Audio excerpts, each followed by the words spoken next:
Okay, in this episode, we'll be talking about our good friends' ideal travel companions. Have you been blacklisted before? You're listening to Jom Sembang, Malaysia. So, this is a very interesting conversation I had with my friends recently. Okay. There was a group of friends who travel very often for the past 10 years, and then suddenly this year they decided not to travel anymore together. And I was like, and then came up the question, do you know if you ever get blacklisted from traveling with your friends? Okay, I don't know. But I don't travel with friends very often. I don't travel very often. Okay, so let's rewind a little bit. When you were younger, Okay. I don't know about you, okay. When my age, right, when let's say we finish graduation, not really. Maybe first work, second working years, right? Okay. And then you take holidays with your friends because you don't want to go holiday with your family. It's supposed to be like more friendly and whatever not. Yep. And then what was the first friends vacation you had, if ever? Okay, wow. Okay, I remember this very clearly. It was just after SPM. I think 3 or 4 of us decided to take the train down to Singapore. That would be my first proper vacation, just friends, Like memory. 18, 19 years old lah. Yep. All right. So how did you choose the friends, or how did it come about? It just happened. We were like buddies lah. So I can't remember how it happened. It just kind of happened. So it's like good friends lah. Just hey, come, let's go Singapore and then just go lah. Something like that, yes. So there were how many of you? 3 or 4. 3 or 4 make a big difference I when you're cannot traveling. remember. I'm not good at these details. Sorry. So what was the most memorable part about the trip then? The train got delayed, and I had asked my cousin to help. Oh, wait a minute. No, I had gone down first. Okay. And then, yes, correct. And then my friends, again, so I can't remember 3 or 2 or 3, were coming down by train. Okay. So we were going to pick them up at the train station. At that time, you can take the train all the way into Singapore. Correct. Yeah. So it was delayed. And then at that time, it's not like you can WhatsApp all. But I think got SMS already lah. So they said, oh, it's delayed. So okay lah. So I told my cousin and everything. So there was that communication thing. But I remember how everyone was quite cool about it. I mean, to me, that is important. So my cousin was cool about it because my cousin was ferrying people in the middle of the night between factories. The only thing was, I have a run to make at this time. So if they come now, they have to wait. That kind of thing. Understood. So the communication lines were good. I think they arrived like 3 o'clock in the morning in the end. Okay. So really, really late. But like I said, I think what I valued was no dramas, no meltdowns. That's important to me. And then the next day, we just went to night safari. So you all stay with your cousin or how? Yes, I remember rooming with my cousin. So it was a rough it out kind of thing for at least the first Doesn't couple you of nights. count if you're staying with your cousin? I'm just trying to feel like if you're rooming with a cousin, then your friends are in another room or what? No, we were all bunched in the same room. Okay. Because it's a totally different experience sometimes when we still have someone we know with us. Perhaps. But then the more interesting thing is we always say that if you travel with someone, you get to know them better. Yes. If you spend a few more nights together in hotels or whatever, then you get to know each other even better. Like from that trip, do you discover new things about your friends?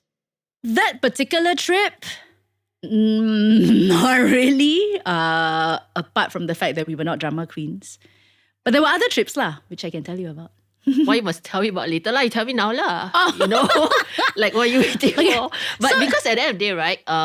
For me personally, I realized that when we travel, there are personalities that appears more prominently, and then there is the whole agreement, disagreement things, and how do we sort it out is what I want to talk about today.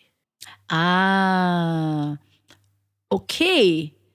So, I can think of 2 other trips that were epic trips for me with friends, without anybody else. So it's just me. Imagine she started in the beginning, she said she doesn't go traveling with friends, and suddenly she got epic experience. No lah, Must warm up on this girl. Some people do this every year, I can only remember 3. Okay. I mean, as in Let's that go to the kind of. epic one. The most epic one. Okay, the most epic one was we had traveled to Nairobi as a Malaysian contingent.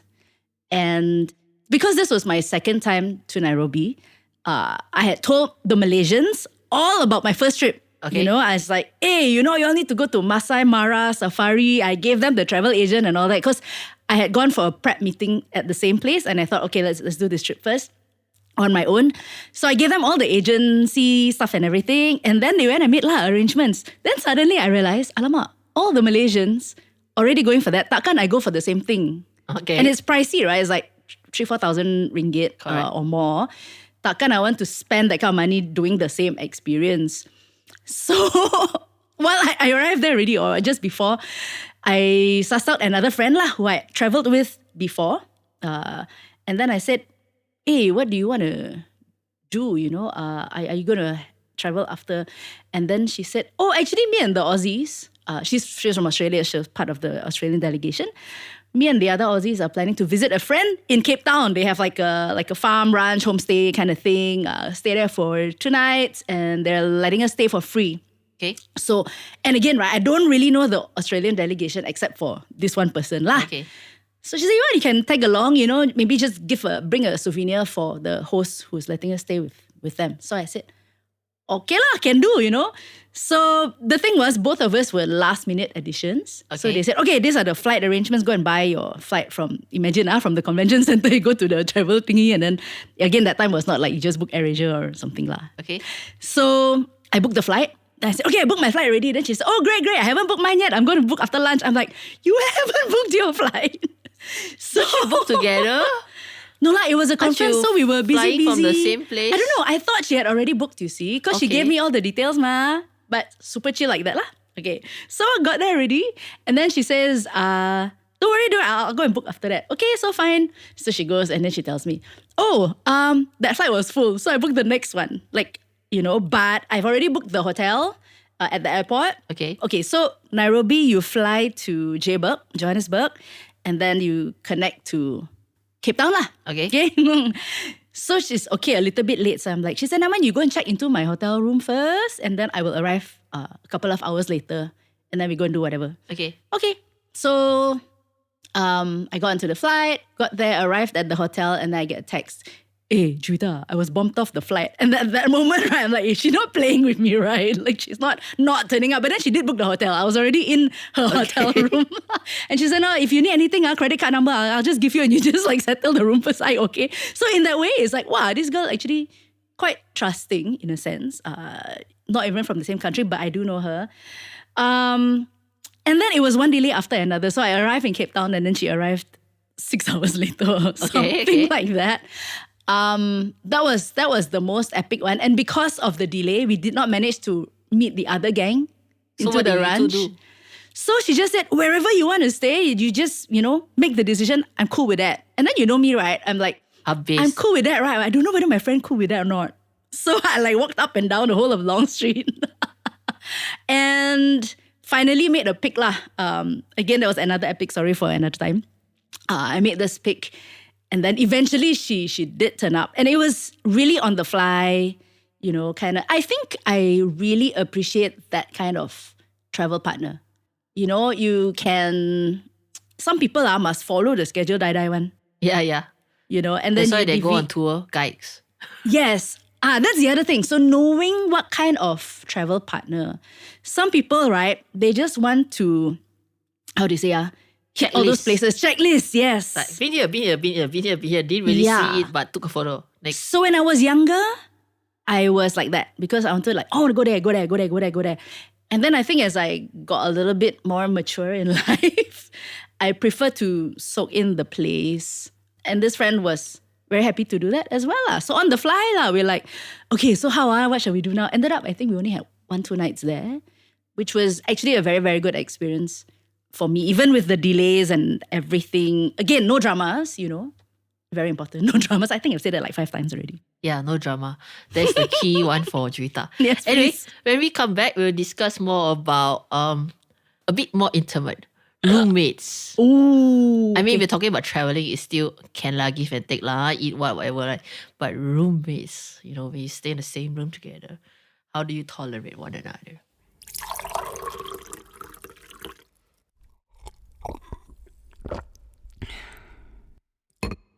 This episode is brought to you by Songs and Stories. If you're the type that likes to get a vibe of the place rather than just running from one place to another, that's what we do, and we try and bring that place to you so you feel like you've been there, you know it.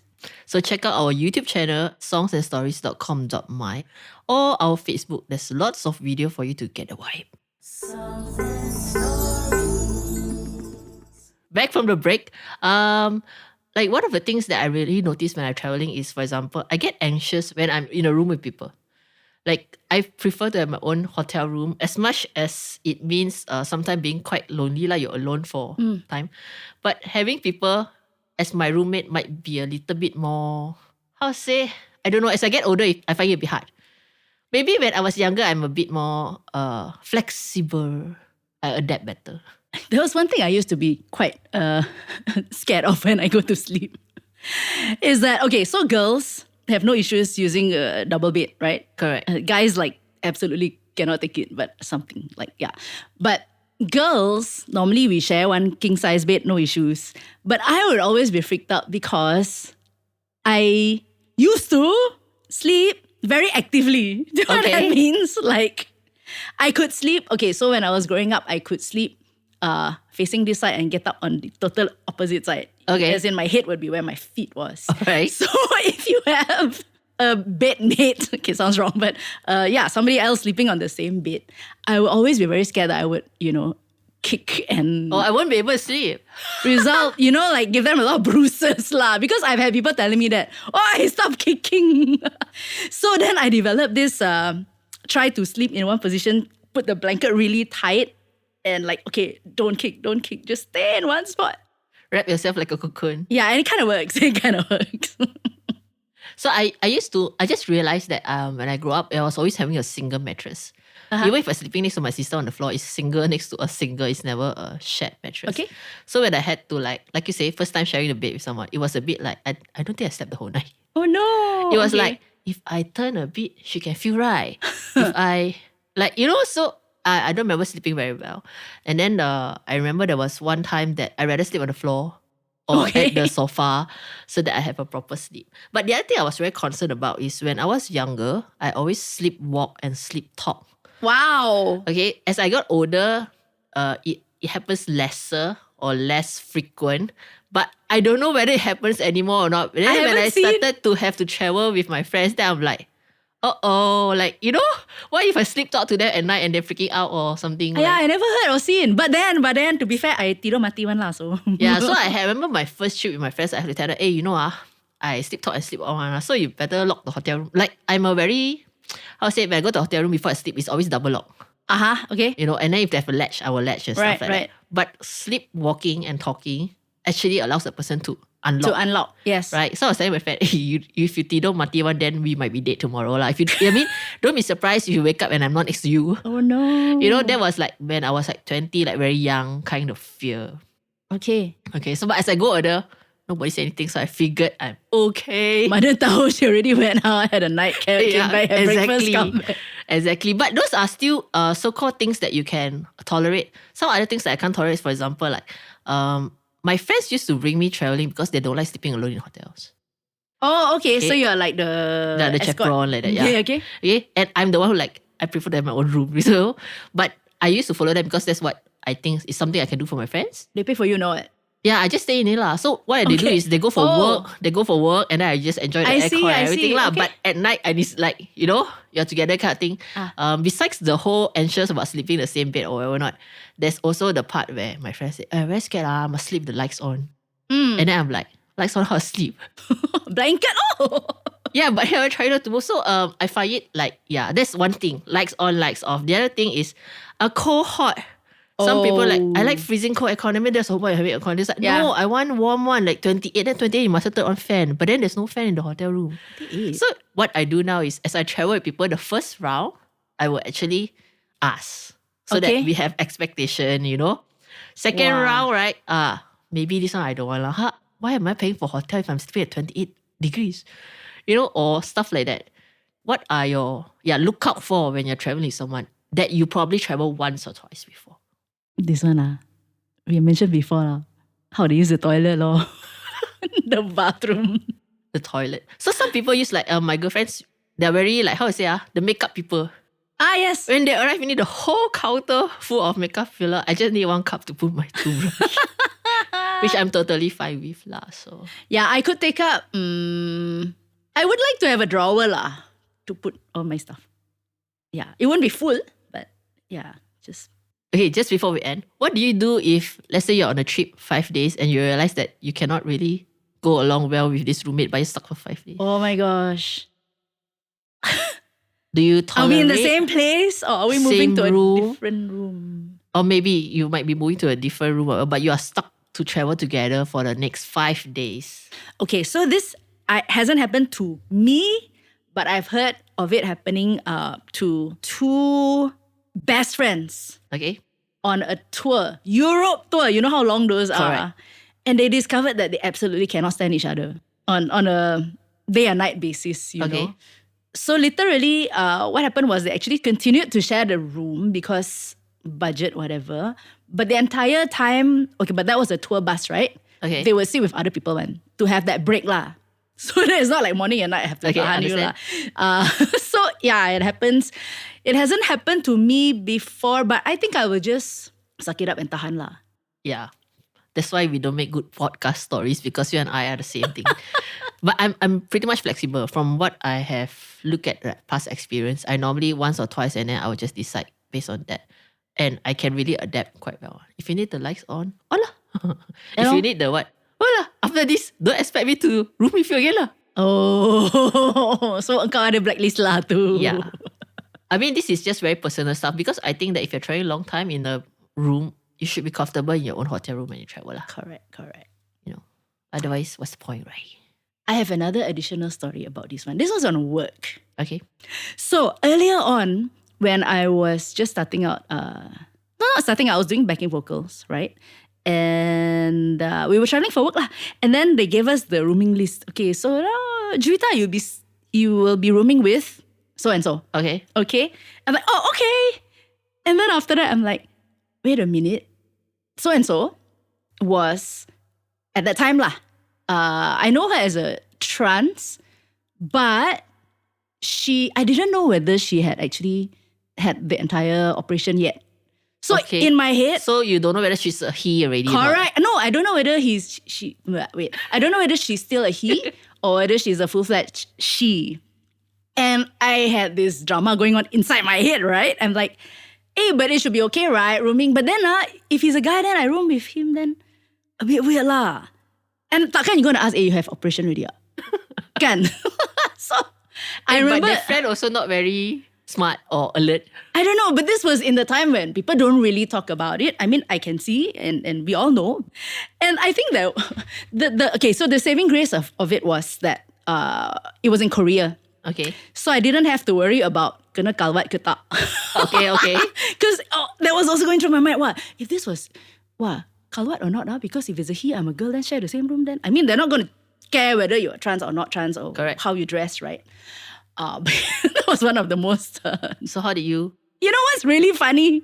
I can remember all those dramas in my head. I can remember that we, in the end, did share the same room, but I cannot remember anything of us being in the same room together. So I don't know whether I blocked it out in my head, or maybe she just wasn't in the room very much. Like, I tidur already, then only she come back. Or Okay. Cool way to sort it out if you're forced to be sharing a room with someone that you just don't come back at the same time. Yeah. I'll go for a drink. See ya. I thought I wanted to end on that. So but then there's this experience that I suddenly remember when you're saying this. I was in Cebu for a conference. And again, I had to sleep in a dorm. And I Okay. don't like dorms because I really don't like sharing one person. Why would I like sharing with, 100 people? Or Okay. whatever is it? So they give me a room key. I said, okay, you have only one roommate. There's 6 bed there, but there's only one What? roommate and you. So I said, okay. And all the while I'm going like, please don't let it be a horror roommate. Blah, blah, blah, blah, blah. And I remember going in there when I went, she was sleeping. So I just quietly unpacked and I left. It wasn't until like maybe the night time that we finally in the room together lah. So after that, I just sat down. I said, we just breakfast our own and everything because I'm quite a alone person, you know. Okay. Then she said, perfect, we can intro together. So that conference we stuck together because we avoided people together. We were okay in the room in our own corners together, and if we needed someone to just be around so that it's not weird that we're alone. Then we just, tomorrow breakfast, it wasn't a drama thing. It was a very, if you don't want it, it's okay kind of thing because we are same introvert person. Right. So there's a moral behind that story, right? Which is? Just talk it out. Yeah, communicate. And there's like, it just, the total awkwardness just disappears. Yeah, because you need to set the expectation right. Correct. Yeah, I mean, even if you're good friends, like, chances of you spending the night with your good friend does not happen until when it first happened. Then you need to ask, actually, when you sleep, do you go toilet often? Do you need the toilet lights on? Yeah. If you don't talk it out and then we are just like guessing, Yeah. and then if you both guess wrongly, it's just horrible. So yeah. So I always ask. Sometimes I ask too much until people get upset with me. Like, Yeah, too much. Like, just do what you need to do. So yeah, when you're traveling with good friends or not good friends, make sure you communicate honestly and set expectations so that your stay can be a nice one. yes. Jom Sembang Malaysia is hosted by two Malaysians who are passionate about Malaysian stuff. Stay tuned every week for a brand new Sembang session with Juwita Suito and Gina Yap Layung. Today's episode is recorded at Studio 2105. Remember to click like and subscribe for the brand new episode next week.